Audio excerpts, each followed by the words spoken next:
En arrivant au Mali, Philippe Douste-Blazy, conseiller spécial du secrétaire général des Nations Unies, chargé des sources novatrices de financement du développement, entend convaincre les plus hautes autorités maliennes pour trouver une solution urgente et adéquate à la malnutrition et au VIH-Sida. Pour ce faire, M. Douste-Blazy mise sur le financement de l'aide publique, mais aussi sur une portion des revenus issus des ressources extractives que représentent les mines d'or en vue de payer les médicaments et les compléments alimentaires. La rencontre avec le président de la République, Ibrahim Boubacar Keïta, a été le premier acte de sa visite au Mali. Le président de la République a non seulement accueilli favorablement ce dont je lui ai parlé, mais il est allé beaucoup plus loin en montrant qu'il serait un acteur politique de premier plan dans la lutte contre la malnutrition. Nous avons beaucoup travaillé ici avec United pour lutter contre le sida, la tuberculose et le paludisme. Et je suis très heureux qu'une nouvelle page s'ouvre aussi dans la lutte contre la malnutrition.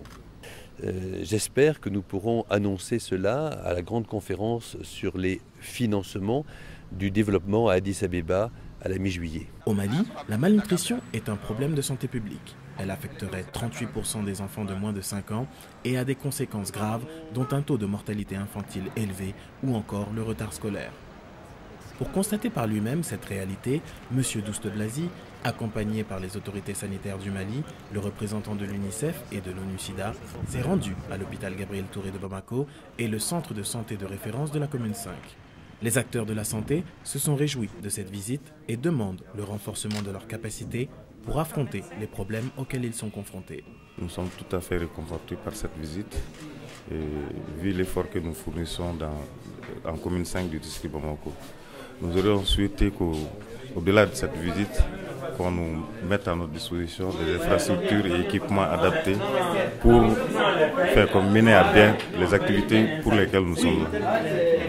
Ici, nous sommes là pour la prise en charge des enfants malnutris hospitalisés ainsi que les enfants avec VIH et tuberculose. Ici, c'est un point focal au niveau du CHU.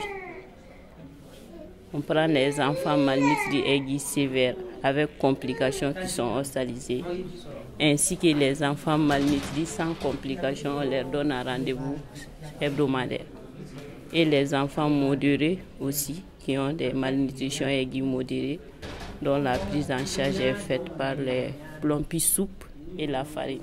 Ici, comme vous le savez, au Mali, il y a des mines d'or. Et donc j'ai demandé au président de la République s'il acceptait qu'une toute petite partie de cet argent gagné grâce aux mines d'or puisse aller dans une organisation que nous allons construire.